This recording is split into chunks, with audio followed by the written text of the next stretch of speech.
Alors, clairement, on est dans l'actualité. Donc, le détournement de l'aide européenne humanitaire destinée aux populations des camps de Tindouf en Algérie a fait l'objet de plusieurs interpellations de députés européens.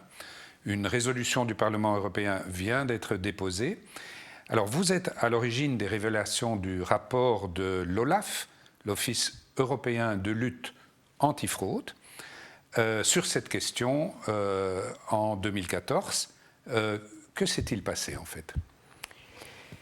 Eh bien, en fait, le cabinet du bâtonnier Legros, en 2014, a été approché par une ONG, Aide Fédération, ONG bien connue qui est accréditée auprès du Conseil économique et social de l'ONU, bien connue pour suivre de près la situation et le sort réservé au peuple sahraoui.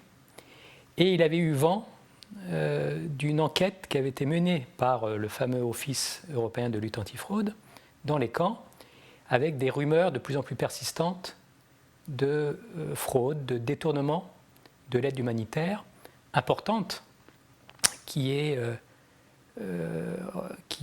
versée par l'Union européenne, entre autres, dans ces camps. Depuis le milieu des années 80, c'est un peu plus de 200 millions d'euros. Donc c'est quand même une somme conséquente.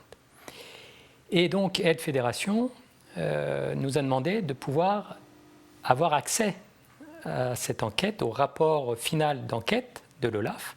Et il existe une procédure, je ne vais pas rentrer dans le détail, mais au nom de la transparence, le traité sur le fonctionnement de l'Union européenne permet aux citoyens européens de demander aux institutions de rendre public des documents en leur possession. Et puisque nous savions que l'OLAF avait mené cette enquête, qu'il y existait donc bien un document, nous avons demandé à avoir accès à ce document. Alors, je vous passe les détails de la procédure. On a essuyé un premier refus. Puis finalement, en faisant appel, on a obtenu, je l'ai encore ici, à l'occasion, on pourra le commenter, on a obtenu une version anonymisée, mais une version tout de même. Mais c'est un document qui était en fait antérieur à 2014. Oui, alors tout à fait. Ce rapport date de 2007.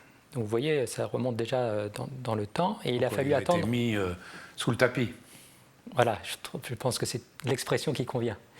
Il avait été mis sous le tapis. En tout cas, il n'avait pas fait l'objet d'une publicité outre mesure. Oui. Et en 2014, il a donc été rendu public. Et c'est donc une confirmation à sa lecture d'une aide humanitaire détournée, alors qu'elle est fournie par la Commission européenne.